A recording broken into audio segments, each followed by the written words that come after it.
Phase 5. The Battle That Forged Kings c. 870 AD. Between 869 and 872 AD, the silent war that had bled Scandinavia in shadows finally surfaced into open violence. It did not begin with banners or horns. It began with movement. Entire clans relocated overnight. Farms were emptied.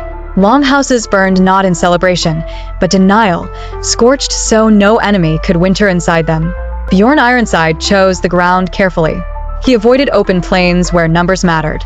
He drew his enemies toward frozen river crossings, narrow valleys, and forest corridors where formations broke and panic spread. Winter was no longer weather. It was a weapon. The first open clash came near a frozen tributary feeding Lake Melloren, sometime in late winter, when ice still carried weight but cracked under stress. Bjorn's scouts had measured it for days. His enemies had not.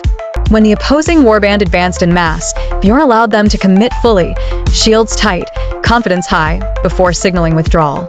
They followed. The ice did not break all at once. It fractured in lines. Men fell. Shields vanished beneath black water. Those who survived the crossing emerged disordered, soaked, slowed, terrified. That was when Bjorn's veterans struck, not screaming, not charging, but stepping forward in disciplined blocks. Axes targeted legs. Spears aimed low. Shields pressed forward until men drowned standing. No pursuit followed. Bjorn let survivors flee. Fear was more valuable than bodies. By 870 AD, the pattern repeated across central Scandinavia. Enemy supply routes were cut weeks before battles occurred. Grain stores disappeared. Livestock was slaughtered silently at night.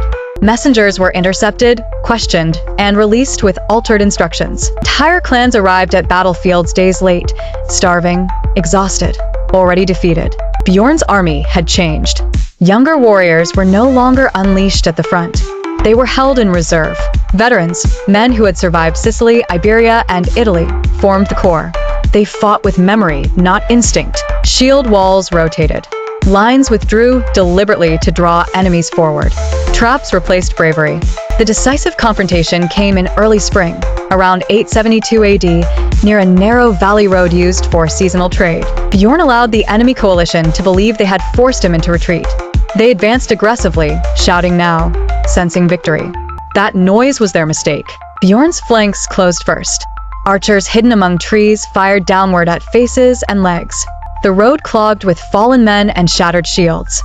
When the center engaged, Bjorn himself advanced with the veterans, shields locked, axes short, movements precise. There was no chaos, only compression. Men suffocated inside armor. Blood froze on iron. Orders were never